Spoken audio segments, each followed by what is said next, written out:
Hey guys, well, it's that time again. We're going to be doing a live artwork review for an artist, and in this case, we're going to do that for Luka. And that said, let's jump in. Here we go.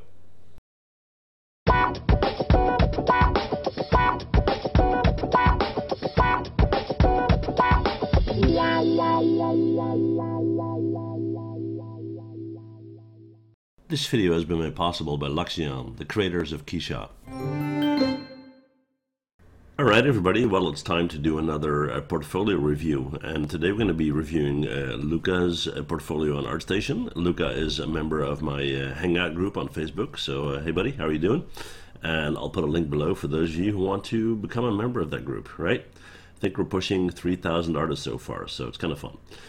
Anyway, back to the review. So, I've been asked to do a review of his ArtStation page, and because it's specifically a portfolio page, I always have a certain approach when reviewing something like that.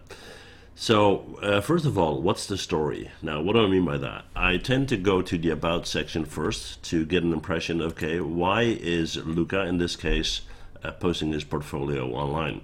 What does he try to achieve? What is his backstory, right? Now, looking at the summary, I see there is a My Resume Portfolio PDF here. I opened that, and it's actually a Maya certificate, which is nice.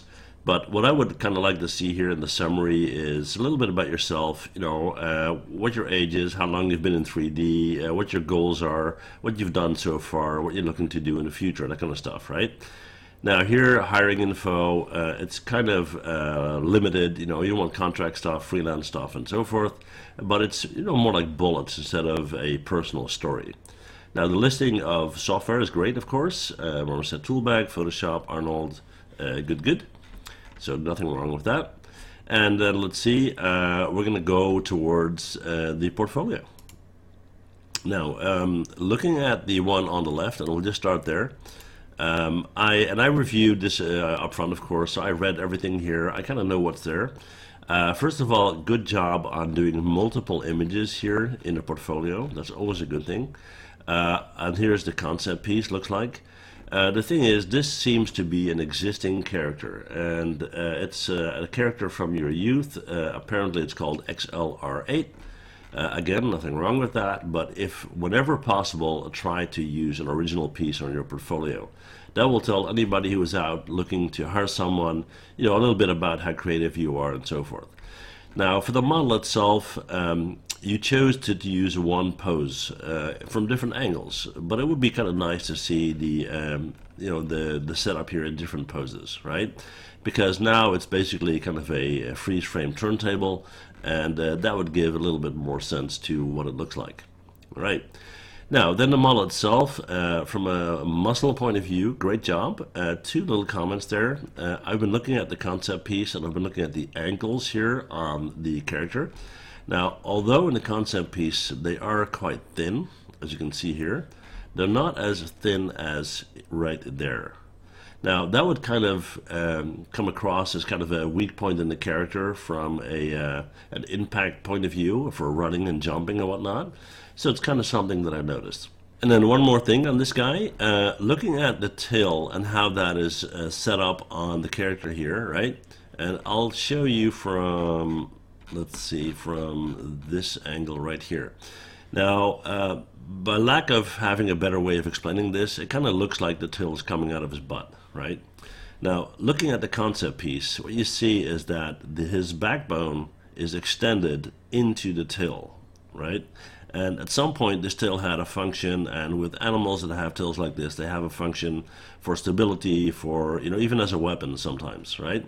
So here what you see is you got the line below flowing from the tail into the abdominal area here, and going all the way up to the chest. And then on the back here, you have that line flowing all the way down into the tail. Now here it looks a little bit more like an add-on, but that's a very minor detail, okay?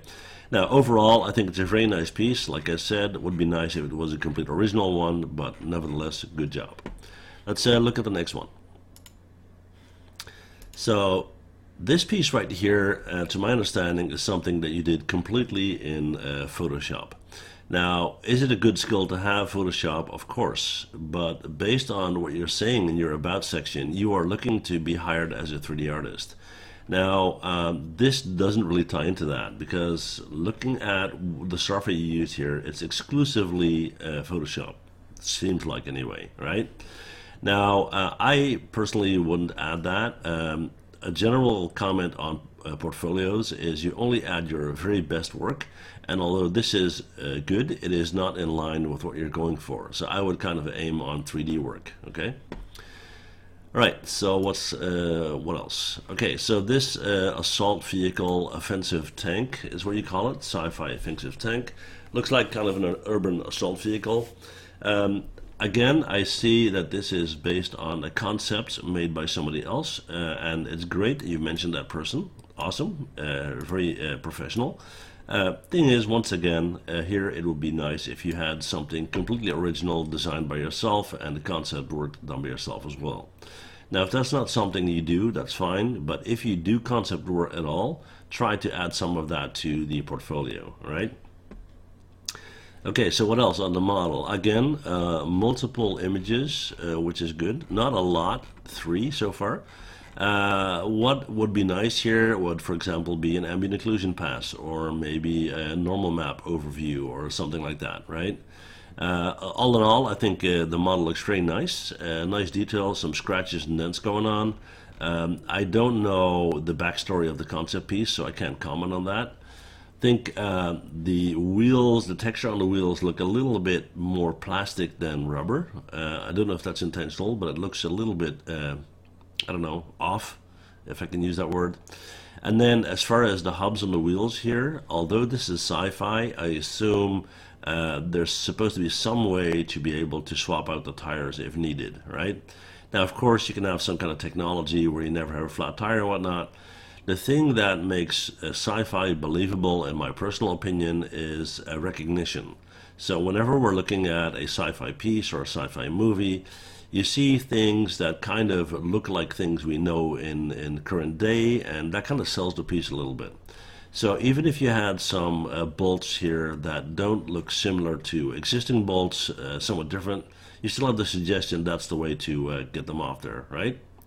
Okay, and then maybe, you know, you have a little bit of labeling going on here, maybe some numbering, labeling, and whatnot.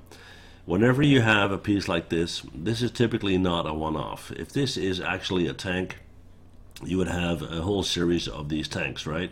And you would have some way or another to identify this tank from another tank in the same series. So you maybe have a number on it or whatnot, yeah, right? Okay. So that's it for this tank right here. Let's see what else we got left. We don't have a lot going on in the portfolio, so I would add a bit more work, but we'll go back one step and we'll look at the last piece here. And this is supposed to be a sci-fi slash futuristic weapons or ammunition crate. Okay. Now, it is made from the toughest steel that can be found, which is cool. Purpose for carrying heavy weapons, ammunition, and across the galaxy. Pretty cool. Now, I really don't know whether this is an original piece or not. If it is, please mention that. And I'm going to scrub down to see what else we got here. We got a couple of nice renders. Again, no wireframes, no ambient occlusion passes, nothing like that. And I would advise doing that. And then, when it comes to the model itself, looking at a couple of things here. First of all, it's supposed to be a transportation crate for very heavy weapons, right? So what do people do with transportation crates? They stack them on top of each other, they stuff them in trucks, or they move them around in other ways, they lift them with cranes. So these things get beat up like crazy, right? This thing looks brand new, like it's like it came straight out of a computer room, right? So I would add maybe some, some wear and tear, some scratches and whatnot.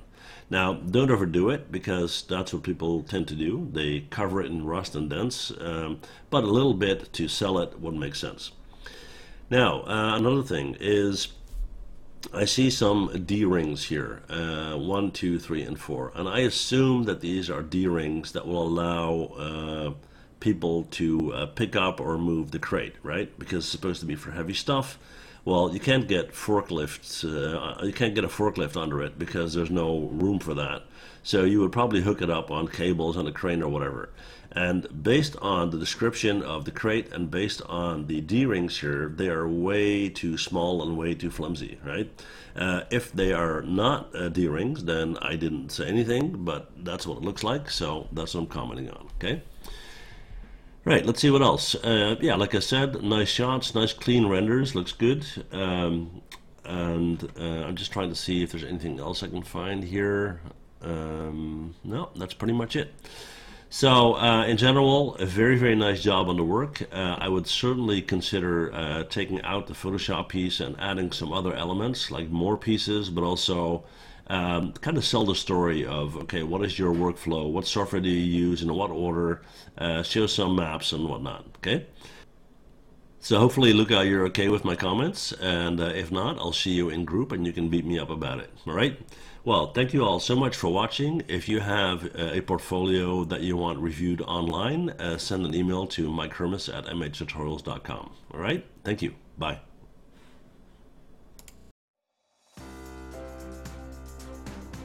Well, thanks for watching. And before you go, please hit that MH button to subscribe, okay? See you guys next time. Bye.